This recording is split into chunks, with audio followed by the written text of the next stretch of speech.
Aramco, ang global energy giant, formal nang nagbabalik sa Pilipinas. Isang malaking kaganapan sa sektor ng enerhiya ng Pilipinas ang hatid ng balitang ito matapos ang halos 2 dekada ng pagkawala, formal nang bumalik sa bansa ang dambuhalang kumpanya ng langis ng Saudi Arabia, ang Aramco. Kinumpleto ng kumpanya na tinaguri ang pinakamalaking integrated energy and chemical powerhouse sa buong mundo ang pagkuha nito ng 25% strategic stake sa Unioil Petroleum Philippines. Hindi lang ito simpleng transaksyon, kundi isang malakas na hudyat sa buong mundo tungkol sa lumalaking potensyal at sigla ng merkado sa Pilipinas. Ang Aramco o Saudi Arabian Oil Company ay higit pa sa simpleng kumpanya ng langis. Ito ang pambansang kumpanya ng langis at gas ng Saudi Arabia at isang higante sa global stage sa napakalawak na produksyon ng krudo at napakalaking kita. Ang pagpili ng Aramco na bumalik sa Pilipinas para sa isang pangunahing pamumuhunan ay nagpapakita ng matinding kumpiyansa sa ekonomiya ng ating bansa. Ano nga ba ang nangyari dati at bakit nawala ang Aramco dito sa Pilipinas? May kasaysayan na ang Aramco sa ating bansa.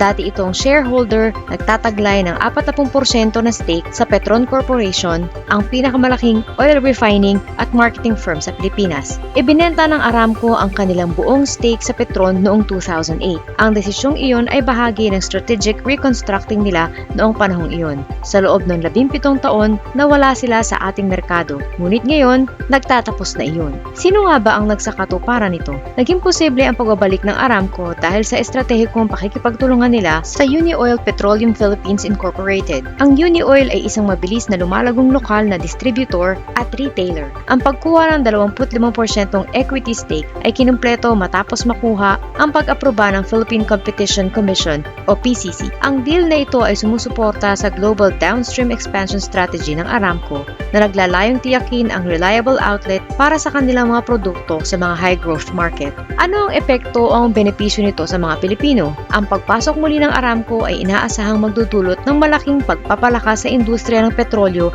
at direktang benepisyo sa mga mamimili.